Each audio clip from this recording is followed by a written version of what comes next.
She said it at the table, smiling as if nothing had happened. "Relax, it's just a joke." I forced a smile, nodding, even as the laughter around us stretched longer than it should have. The clinking of glasses, the casual chatter, it all blurred past me while her words landed sharp. It wasn't the joke itself. It never was. It was the ease with which she dismissed me, as if my discomfort were something I had manufactured. Later, walking home, I kept hearing it. The laughter she shared with him, the coworker she always mentioned with that sly, knowing tone. I tried to shrug it off at first, convincing myself it was just office banter.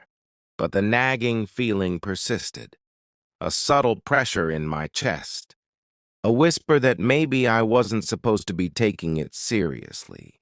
Small things piled up over the next few weeks. Texts answered too quickly.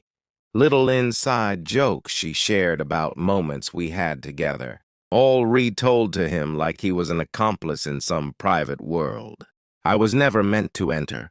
Each time I tried to bring it up, she framed my concern as anxiety or oversensitivity.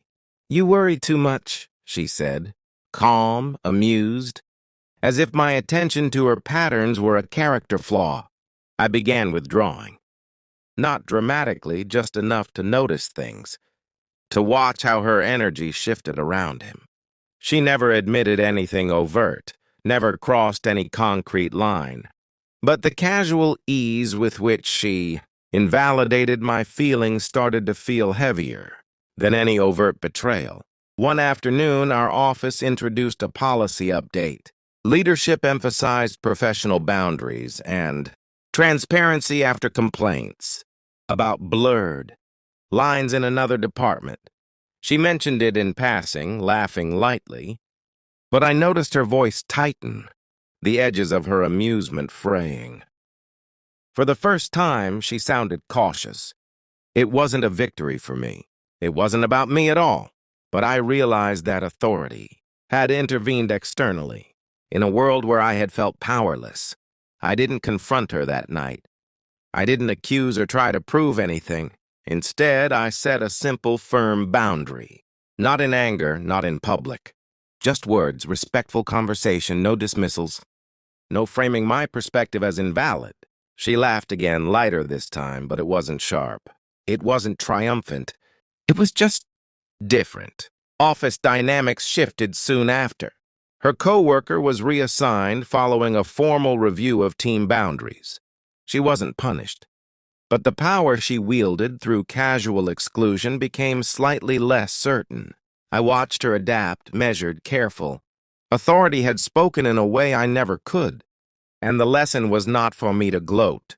It was simply there, a subtle acknowledgement that some patterns couldn't persist forever. At home, the air felt quieter. We spoke less about trivial jokes, less about office gossip. She asked if I ever truly trusted her, and for a moment I considered the question. The truth was that the slow erosion had nothing to do with him. It had everything to do with her willingness to dismiss me repeatedly. I had felt unseen, and that invisible wound had accumulated far longer than any single remark. I didn't need to prove it. I didn't need to escalate. I simply stopped negotiating my own perception, stopped justifying my reactions. My dignity wasn't restored in dramatic gestures, but in the quiet choice to respect my own boundaries regardless of her amusement. The relationship didn't collapse. We didn't have a confrontation or a revelation. It just thinned quietly. Conversations became careful, deliberate. She noticed, of course. Sometimes she asked. Sometimes she tilted her head with a trace of curiosity. But there was no moment where she could reclaim the dismissive ease she once had. I had power finally, but not through confrontation. Not through exposure or revenge. My leverage was subtle. The refusal to be invalidated. The refusal to let casual jokes dictate my reality. Authority had intervened, indirectly, and I had learned to position myself within that new context without demanding recognition. Some days I still hear the old laugh echo in memory. It no longer unsettles me. I don't smile, I don't frown. I simply acknowledge it, like a passing fact, a marker of what once was. I am no longer negotiating my own truth. That quiet reclamation of self, without ceremony, without fanfare, is enough.